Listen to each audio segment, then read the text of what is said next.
Right now, somewhere in northern Tanzania, a man is napping in the shade. He finished his work hours ago. He is not stressed about tomorrow. He is not checking his phone. He is not behind on anything. And here is the question that should stop you cold. What if he is living closer to the life your body was actually built for than you are? The Hadza are one of the last hunter-gatherer groups on Earth. They still live the way every human lived for 300,000 years. And researchers who spend time with them come back saying the same thing, every time. They look happier than we are. So what did your ancestors actually do all day? The answer is going to make you uncomfortable. Not because it is sad. Because it isn't. In 1968, anthropologist Richard Lee published years of careful data on the Kung Bushmen of the Kalahari Desert. He had tracked their daily activities down to the minute. His total came to roughly 15 hours of work per week. Not per day, per week. Your ancestors did not have a boss. They did not pay rent. They did not have weekends because every day was already mostly a weekend. Let's walk through what a day actually looked like. Sunrise. You wake when the temperature shifts and the camp begins to move around you. You slept on a hide laid over flattened grass. Everything you own fits in a single bag. There are roughly 25 to 30 people in your camp. You know every single one of them. You have known them your entire life. Your grandmother sleeps a few feet from your children. Nobody is on a clock. The first hour is talking. Polly Weissner's research found that Bushmen spend hours every day in casual conversation. But this is not small talk. This conversation is the operating system of the camp. Who took more than their share yesterday? Who has been quiet and might be sick? Who told a joke that landed wrong? This is also, effectively, the entire legal system. The way the Kung kept order was by talking about each other. If a man hoarded meat, people made jokes about him until he stopped.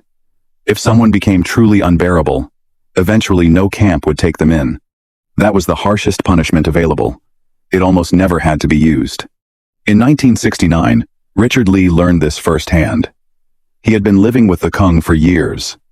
When Christmas arrived, he bought the biggest, fattest ox he could find and brought it as a gift. The Kung spent weeks mocking it. They told him the ox was too skinny, the meat would be terrible, that he had wasted everyone's time. Lee was baffled. He had checked the animal carefully. It was a fine ox. He finally asked an elder what was going on. The elder explained, "When a hunter brings home a big kill, the camp doesn't celebrate. They mock it. The bigger the kill, the harder the mockery." That is how the Kung prevent any single person from feeling above anyone else. They had been doing the same thing to Lee.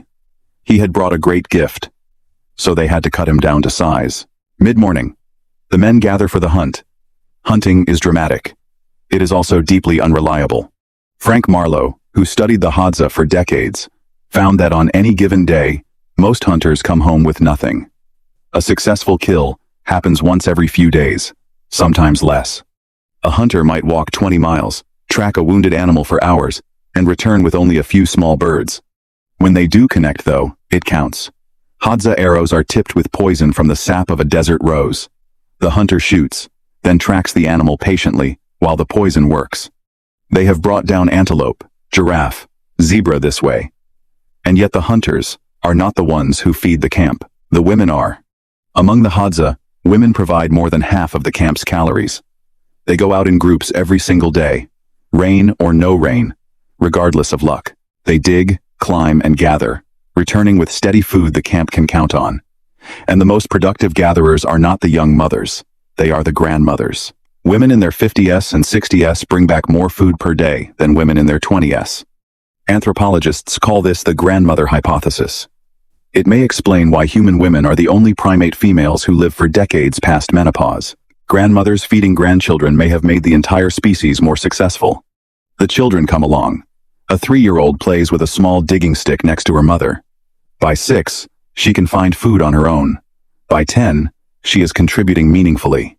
An 8-year-old Hadza boy goes out alone with his bow and comes home with a bird. That is simply what an 8-year-old does. Midday. Food returns to camp. And here is something that no amount of reading fully prepares you for. Sharing is not generosity in the Hadza world. It is a law. If a hunter kills a large animal, he does not own that meat. He distributes it. He himself often receives one of the worst cuts. The rest goes to the camp. Anthropologists believe this constant tracking of who gave what to whom, who skipped a turn, who stepped up when it mattered, is one of the forces that built the human brain. Social arithmetic that no other species has ever needed at this level. Afternoon. After eating, the camp slows. Nobody works through the midday heat. People nap, sit in shade, repair arrows, weave baskets, remove parasites from each other's hair, which sounds unpleasant, but takes an hour, and is mostly an excuse to be physically close to people you love. Conflicts happen. These are humans, not saints. Affairs, jealousy, stolen tools, old grudges that surface. But the way conflicts ended was different. In a world where you can pack everything you own in 15 minutes and walk to the next camp, most disputes ended by one party simply leaving. The Bushmen called this voting with your feet. If you couldn't stand someone, you went somewhere else for a few weeks. By the time you came back, the heat had passed. Most of us cannot do that with a mortgage and a job. Evening. Cooking begins. Roots roasted in coals. Meat boiled in pouches with hot stones. Fruit split. Seeds chewed soft for the children. Then the whole camp eats together. Everyone. They have done this every night for 300,000 years. This is not paradise. They get sick. They bury children. They lose people they love. They know grief and pain like anyone. But there is a kind of suffering they do not seem to know. The slow modern ache of working at something you don't believe in to pay for a life that never quite arrives. Lying awake wondering if everyone else is doing better than you.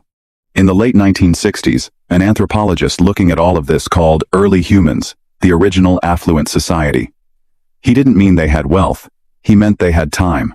We made real trades. We got vaccines, antibiotics, refrigeration, and a lifespan our ancestors could not have imagined. Fewer children dying before they turned 5. Real wins that no one should dismiss. But we also made trades we don't talk about. We invented work that someone else owns. We invented the boss, the bill, the alarm that pulls you out of sleep into a morning that belongs to someone else's schedule. You inherited the same body they had, the same nervous system, the same need for sun, sleep, touch, real conversation, and time spent doing genuinely nothing. Right now, somewhere in northern Tanzania, a man is napping in the shade. He is not behind. He is not lazy. He is doing exactly what 300,000 years of human history says a person should be doing in the middle of the afternoon. You already know what your body would choose. You've always known.